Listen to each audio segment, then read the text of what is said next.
Всем привет, вы смотрите кофейный блог. Сегодня обзор машины для эспрессо Ascasa Dream PID. Это версия с PID, то есть у нас есть возможность контроля температуры воды, которая подается в группу. В общем, у вас будет стабильно вариться эспрессо, в отличие от других машин, где PID нет. У вас 8 градусов или 10 может быть амплитуда, минимальная температура максимальная, то есть там заваривается 88, например, там 96. В этом диапазоне у вас будет вариться эспрессо. А каждый градус имеет значение. Поэтому для обжарки ребята выбрали себе именно с PID-версию. И в чем сущность этой машины? Это, по сути, маленькая профессиональная машина. Для кого она подходит? Для тех, кому необходим маленький поток, то есть там до 10, возможно, эспрессо за раз. И не на большом потоке, потому что здесь все-таки бак не настолько большой, как хотелось бы. Самый большой, огромный плюс это в том, что это, во-первых, профессиональная машина, потому что она варит как профессиональная. И второй плюс это в том, что она очень быстро греется. Сейчас включим ее и посмотрим, за сколько это произойдет. Примерно минуты полторы греется, можно потом пролив сделать еще, чтобы рожок прогреть и группу саму, потому что здесь установлен не бойлер, а термоблок. Это такая штука, которая нагревает воду, когда через нее вода проходит. Просто блок такой, в общем, проточный бойлер, можно сказать, термоблок называется. Он выполнен из алюминия, но внутри у него нержавеющая трубочка, с помощью которой все это делается, и это лучше, чем термоблоки алюминиевые, потому что, вы знаете, алюминий это такой вроде как хороший материал, но не настолько термостабилен, как нержавейка, потому что нержавейка, она дольше удерживает тепло, и плюс нержавейка, она не настолько сильно окисляется, и в целом с ней будет меньше проблем. Если долго будете использовать, то это не сильно повлияет на срок службы работы. Если был алюминий, то, возможно, бы она быстрее обрастала всякими наростами, и ее нужно было бы или чистить чаще, или менять даже. Потому что алюминиевые детали, когда вы химией всякой чистите, это не очень хорошо. И в целом алюминий в машинках для организма не очень хорошо, тем более после чистки. Нужно быть очень внимательным к тому, какую химию вы используете для чистки, не будет ли такого, что у вас кусочки будут попадать в ваш кофе. За счет того, что нержавейка, можете более смело обслуживать ее с химией. Пока что мы этого не делали, потому что воду используем нормальную. И, в принципе, вода протекает нормально, я не думаю, что там же какие-то наросты есть. Не знаю, сколько заняло времени, уже температура рабочая. Посмотрим на рожок. Рожок еще холодноват, то есть можно запустить воду и посмотреть, за сколько примерно она берет градусов 60. В общем, в принципе, еще не нагрелась достаточно, но если вы готовите на холодном рожке, а такое тоже бывает, то можете использовать 1,5 минуты разогрев и уже пользоваться. Итак, вернемся к термоблоку все-таки. Эта штука очень быстро разогревает воду, и получается стабильная вода у вас. И вам не нужно тратить много электричества на разогрев получасовой бойлера, воды в бойлере, огромного количества воды. Здесь это все делается на лету. И, в принципе, по кофе можно заметить по вкусу, что он стабилен. То есть этот термоблок справляется со своей задачей и подогревает воду до нужной температуры. За счет того, что здесь установлен профессиональный коммерческий холдер, вы можете использовать от других машинок холдера. Но, конечно, у вас потеряться тогда не будет совпадать дерево, акцент с ручкой пара. Стимер вроде как, насколько я помню, у него 2 стенки, получается, он не нагревается. И это большой плюс, когда вы используете, у вас все горячее, а здесь будет не очень горячее. Поэтому стимер это плюс, когда он такой. Но единственное, что он немного коротковат, как по мне. Ну и с таким можно работать. В принципе, ход у него нормальный, но когда вы сбрасываете пар, немного некомфортно его поворачивать постоянно в поддон. Ну, в принципе, я не думаю, что кто-то будет брать эту модель именно для капучино. Я думаю, что в первую очередь это машина для эспрессо.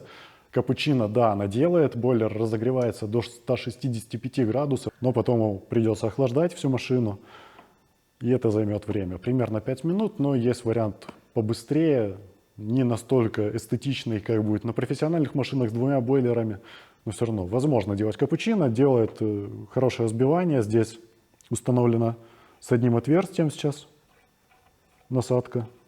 Скорее всего, их можно переставлять на другие, потому что неспроста же машинка коммерческая. Я думаю, можно спокойно найти детали. По стимеру мне было очень непривычно пользоваться, возможно, из-за счет того, что одно отверстие слишком агрессивно как-то он начинает шуметь, и мне это было просто непривычно. Но работать с этим можно, взбивает хорошо. Для меня, неопытного человека, было вообще не проблема научиться, просто словить момент, в принципе, как на любой машине. Продолжаем по функционалу. Здесь за счет того, что бойлер, термоблок есть, здесь подогреваются кружки, но на самом деле сейчас температура не очень-то и большая. Плюс, когда машина работает, у нее идет вибрация, она передается на корпус и сюда, и у вас чашки будут ездить. Это не очень хорошо. Сейчас посмотрим, как это происходит.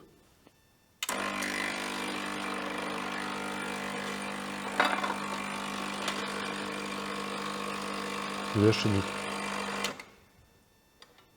То есть чуть-чуть вибрации передаются, но с этим можно работать. Единственное, конечно же, когда чашки у вас тут ездят, лучше за ними присматривать, а так, в принципе, не проблема. Самое главное, это, конечно же, скорость работы. Вы включили, сварили кофе, выключили. Вам не нужно держать включенной, и это очень удобно, потому что кто использует дома эспрессо-машину, они знают, что полчаса ждать, пока она разогреется. Потом думаешь, выключать или нет, будешь ли ты через полчаса пить кофе или нет. Короче, в этом плане очень комфортно, когда у вас нету потока большого. Сделали свое дело, эспрессо, капучино и выключили. Также здесь есть датчик давления, который позволяет понимать, что у вас там происходит в группе, потому что эспрессо варится нестабильно на 9 барах. Это достигается за счет сопротивления таблетки, и, возможно, у вас сопротивление не наберется для того, чтобы набрались 9 бар. И в данном случае, в данной машинке, я использую закладку чуть больше, чем нужно. Например, ближе к максимальному. То есть 14 грамм сита идет в комплекте и 7 грамм, насколько я помню, там на сите написано, сейчас посмотрим. Я использую 14,5-15 даже, возможно, грамм. Почему я так делаю? Потому что у меня будет меньше площадь для воды, меньше объем воды, который будет заполняться изначально, пока там воздух. Этот объем заполняется. И, конечно же, с таким flow rate, который здесь, это скорость потока воды, чем быстрее заполнится, тем лучше. И, возможно, у вас давление не набирается, потому что у вас слишком размокает таблетка быстро, вода еще не наполнилась, а там уже по факту происходит такой pre-infusion, и он размывает таблетку, и сопротивление теряется. Поэтому я рекомендую все-таки больше дозировку за счет того, что flow rate здесь небольшой. Узнаем сейчас точно, какой именно, за 30 секунд посмотрим, сколько миллилитров без сопротивления будет протекать. Манометр позволяет просто увидеть, все ли нормально, на каком давлении у вас варится кофе, на каком моменте давление начинает спадать, все это контролировать и понимать. Потому что если вы варите без него, то вы не знаете, что там происходит, вы видите, как льется кофе, но с таким флоу-рейтом, в принципе, он и так будет литься с такой скоростью. Вы не понимаете сопротивление таблетки, это знать нужно. Конечно же, так как это профессиональная машинка, здесь есть соленоидный клапан, который сбрасывает давление, вот эта трубочка сбрасывает воду после того, как ваш эспрессо сварился, там остается давление, и оно уходит через трубочку, то есть у вас будет сухая таблетка. Вам проще работать с портофильтром, в котором сухая таблетка, а не вода с кофе, вы не знаете, как это вылить. Давайте перейдем к комплектации. Сразу скажу, здесь есть такой темпер двухсторонний, не очень комфортный. Я предпочитаю стандартные темперы. И этот почему-то именно к этой корзинке подходит лучше по диаметру. Какая-то бумажка. Много сит, но не все оригинальные. Сейчас посмотрим. Сито для 7 грамм, не знаю, кто использует, но оно есть. И вот эта сторона темпера для него подходит. Для монодоз это какие-то штучки в бумаге, вы сюда можете тоже использовать их, если у вас нет кофемолки, вы покупаете уже в таких штуках кофе, не знаю, как называется, чалды, вот, чалды, напишите в комментариях, куда ударение ставить. С сопротивлением, то есть кремофильтр, 7 грамм опять же. Для одного кофе супер крем, то есть вот это кремофильтр, супер крем. 2 кофе супер крем, 1 blind фильтр, это слепое сито. Делается это для промывки группы и для настройки давления, потому что есть возможность настройки, какое максимальное давление будет выдавать. Тут есть OPV, Overpressure Valve, который будет отсекать излишнее давление и возвращать, скорее всего, в резервуар с водой. И, в общем, 2 стандартных сита на 7,14 грамм. Просто у меня тут в комплекте почему-то их нет, но они существуют в комплекте, если вы покупаете машину. У меня тут только на 7 грамм. Возможно, где-то она затерялась. Это что у вас 6 вариаций, огромное количество. По какой-то причине у меня вместо одного сита, двойного, без сопротивления, у меня тут для чалды. У нас есть инструкция, довольно-таки полезная, рекомендую прочитать, потому что сразу запомнить все это, возможно, не очень просто будет. И темпер я не буду использовать этот, у нас есть с деревянной ручкой, более комфортно. Напоминаю, что резервуар для воды мелковат. И здесь нет никакого датчика о том, что у вас заканчивается вода, и у вас посредине эспрессо может она просто закончиться, и вы такие, ой, не доварился, ну и ладно.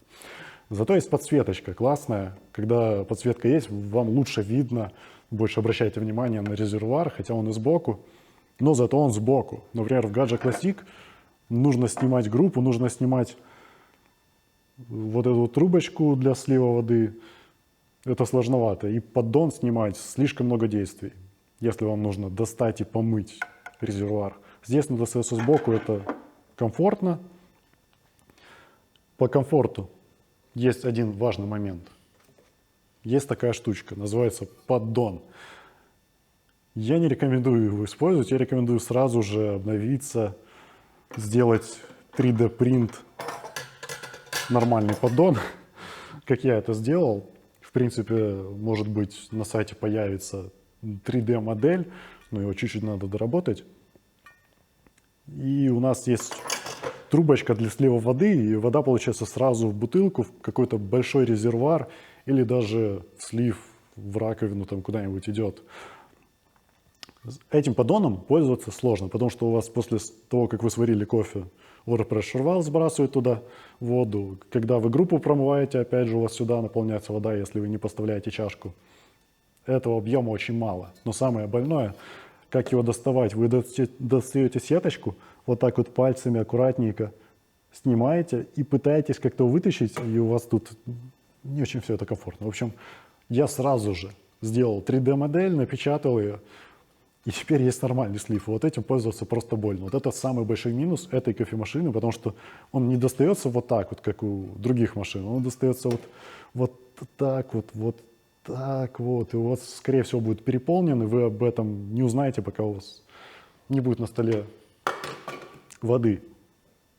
Так что, да, хорошо, что он из нержавейки, это очень круто. Но я бы или здесь прямо модифицировал, использовал, просверлил отверстие, или даже в столе просверлил бы отверстие и сделал бы какую-то воронку.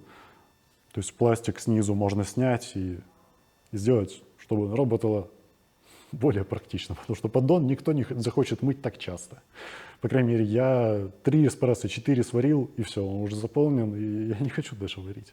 Итак, перейдем к настройкам. Давайте начнем с настройки давления. Так, вставляем слепое сито. Вот здесь мы будем отверткой крутить. Я сначала думал, что здесь придется крутить, но нет, это просто вращается деталька, это слив. Будем крутить здесь и будем смотреть на давление, чтобы оно было примерно 9 бар. И посмотрим, насколько оно будет активно меняться.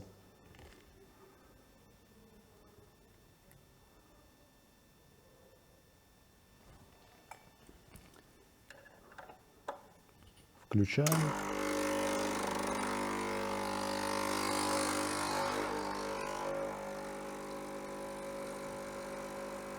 Сейчас чуть больше, чем 9 бар. И подкручиваем.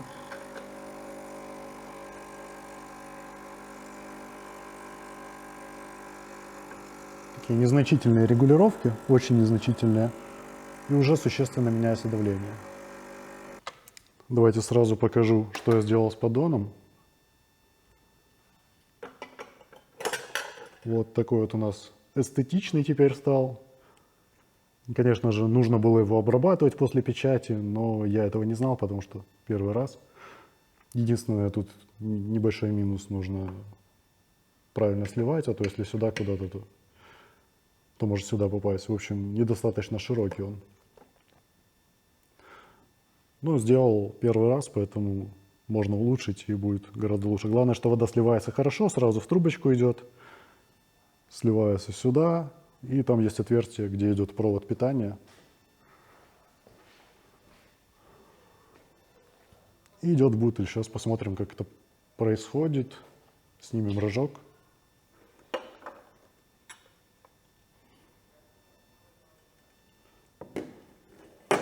Включим пролив.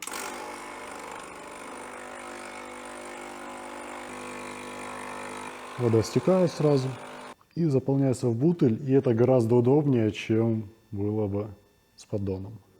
Пока мы здесь, покажу, что здесь есть за орган управления. Есть кнопочка минус-плюс для температуры, которая используется для настройки PID. В инструкции, насколько помню, 25-26. И, например, нам нужно изменить температуру. Мы нажимаем сначала 25, потом 26. И потом изменяем температуру на нужную. 3 секунды, и температура установилась. Когда нам хочется зайти в настройку PID, то есть это какие-то там параметры, сейчас посмотрим какие, нажимаем эту кнопку и эту, то есть 26-25. Первый параметр — это Цельсиус или Фаренгейт. Мы выбираем, кстати, очень быстро выходит из. Второй — это Pre-Infusion, мы можем выставлять сколько секунд.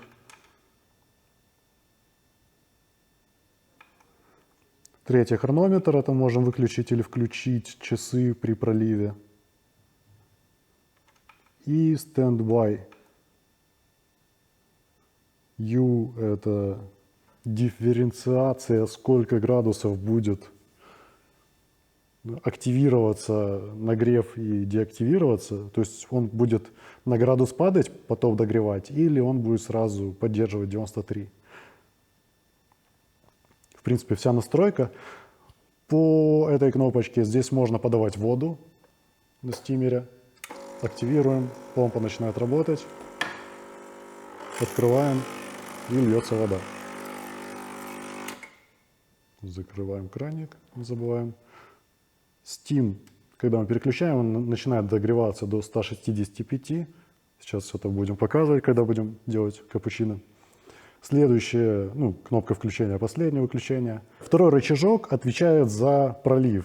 И у нас есть два варианта. Можем 1 кофе, 2 кофе. Что это означает? Можем программировать количество миллилитров, которые проливаются при активации 1 или 2 кофе. Например, здесь можем запрограммировать 70 миллилитров, здесь, например, 140. Ребята же в ростерии настроили так, чтобы вверх был короткий пролив, чтобы промыть группу и при этом готовить таблетку, например, измельчать кофе. А второй пролив используется для того, чтобы использовать бесконечный пролив. То есть мы запрограммировали на минуту этот пролив, и вылилось какое-то там количество воды, которое будет больше в любом случае, чем наш готовый эспрессо. То есть чем нам нужно для эспрессо, получается, здесь нет просто старт-стоп кнопки, и мы имитируем нажатием этой кнопки вниз второй кофе вариацию старт-стоп. Просто если будет запрограммировано на 70 мл, а вливать кофе вам нужно больше, то вам придется вручную держать каждый раз, когда вам нужно больше. Это не очень практично, поэтому мы используем как старт-стоп и варим по весам. Но можно использовать как миллилитры, вполне себе настроить под 1 кофе. Просто здесь кофе часто меняется. Часто, может, за минуту поменяться, другой быть. Поэтому здесь используется такой вариант. Если бы дома использовал, я бы настроил пролив на какой-то кофе и варил бы в автомате, просто используя одну и ту же дозировку с одним и тем же кофе. И это практично, то есть автоматическое отключение такое себе. Но перед тем, как продолжить, я расскажу о промокоде. Вы можете получить 10% промокод на весь кофе, кроме кава-тыжня, на сайте Радио Кава, используя промокод, который вы можете получить на Patreon. Вы получаете его, вступая в кофейное сообщество, так вы поддерживаете меня, мой канал, потому что все это стоит огромных вложений, чтобы создавать этот контент, и времени, и сил. В общем, так вы меня поддерживаете, но при этом вам большой бонус, вы получаете 10% промокод скидочки на весь кофе, даже лимитку. Но кроме кава-тыжня, потому что так со скидкой. Так что вступайте в кофейное сообщество, будете пить более доступный кофе и сделайте приятно мне. Давайте сварим эспрессо, переставим слепое сито на обычное.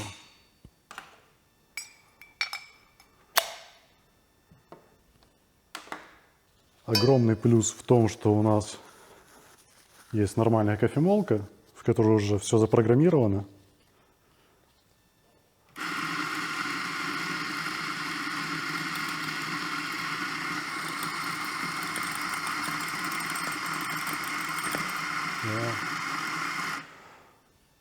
Неаккуратно сделал, ну да ладно. Гораздо приятнее работать с нормальным рожком,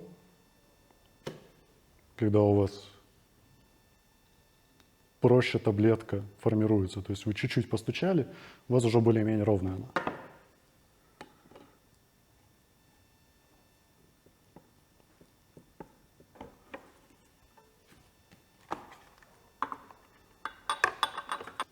Погнали, делаем эспрессо.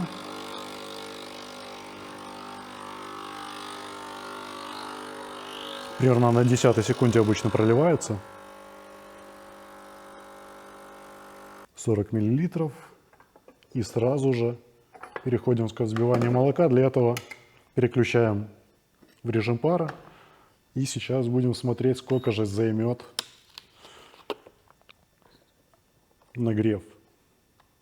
После того, как у нас догреется до нужной температуры, лампочка перестанет мерцать.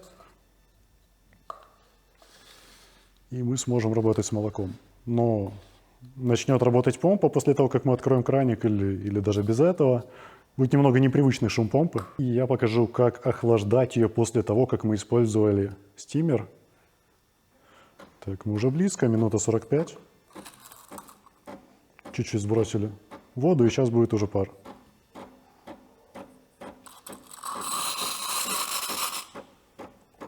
Это еще не вся мощность, сейчас, наверное, будет вся. О, вы видели. Мощность достаточно большая, и начинаем взбивать.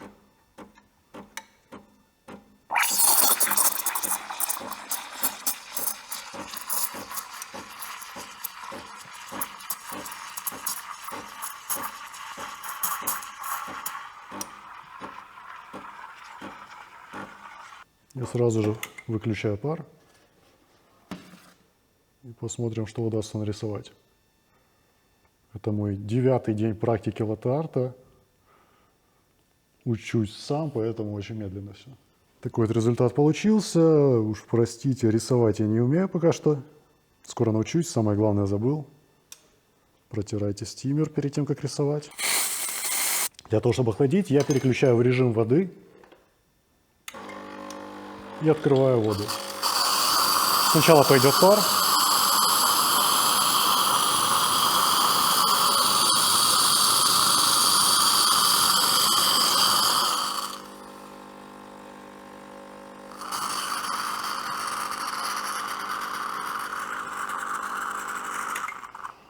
В общем, процесс не очень чистый, по крайней мере сейчас. Чашку подбирайте нормальную. Именно поэтому у меня небольшая практика латте-арт, потому что для переключения между режимами приходится сбрасывать пар. Отключаю воду. Пропускать воду, чтобы она охладила термоблок.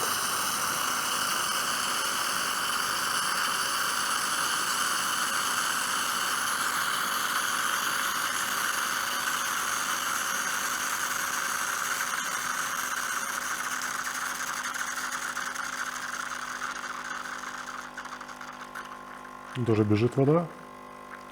Значит, достаточно охладилось. Процесс, сухая таблетка. Естественно, уже сколько времени прошло, но все равно она в целом сухая.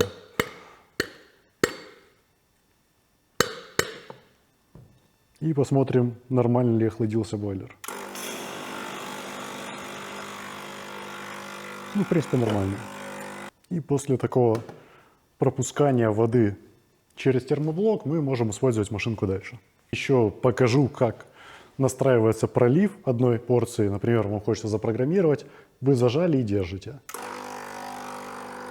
У меня сейчас хронометр включен, удобно. Можно смотреть, сколько секунд проходит. Самое главное забыл, сейчас покажу, сколько flow rate у нее. Ну, допустим, запрограммировали, и в следующий раз она такое же количество воды выдаст. Но сейчас мы будем смотреть пролив за 30 секунд. Посмотрим, какая скорость потока. —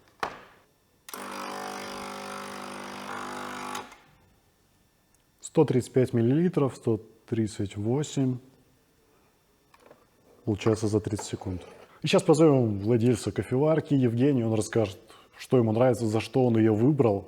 Я так предполагаю, что за счет того, что она маленькая, быстро греется, за это и выбрал. Ну, сейчас узнаем подробнее. Евгений, зачем ты ее взял, как тебе капучино? Как капучино какой? Ух ты, у нас капучино. Так, ну уже немножко подсевший, да? Ну, как сбилось у новичка. Ну, капучино холодный, но классный, крутой капучино.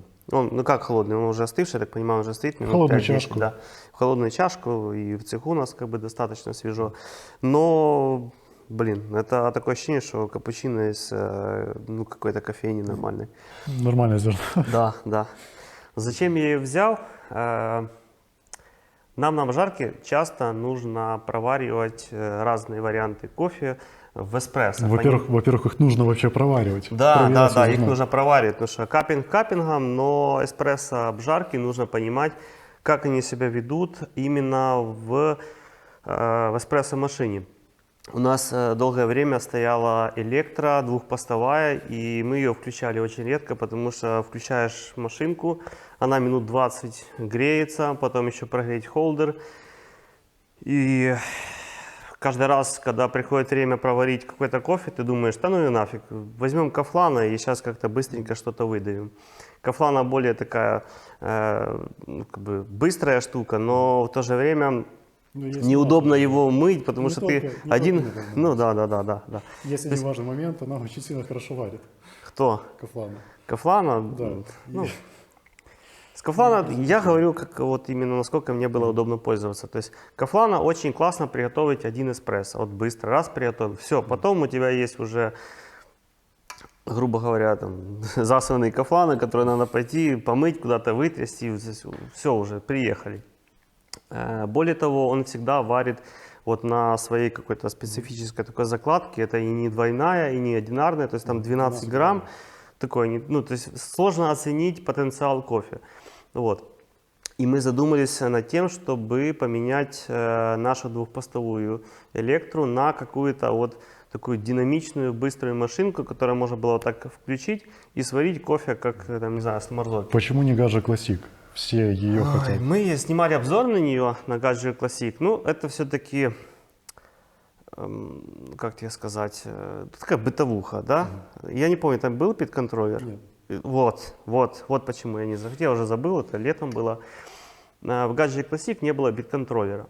Чем хороша эта машинка? Первое, она греется минута 50 секунд, я когда-то засекал. Не знаю, как вот сегодня, сейчас прохладненько, да? Ну, короче, 2 минуты, и она уже, бойлер уже прогрет. Осталось там еще прогнать горячую воду через холдер, чтобы он тоже прогрелся. Ну, либо сварить там тестовую какую-то порцию. И все. То есть, ну, 4-5 минут, и по сути у вас в чашке круто сваренный эспрессо. Потом, первое это ее динамичность. То есть у вас там сейчас холодная машинка, а через там 5-6 минут у вас уже капучино или эспрессо в чашке. Второе – это наличие пит-контроллера. То есть мы можем на этой кофеварке проваривать разные там, эспрессо-обжарки, разных обработок зерна.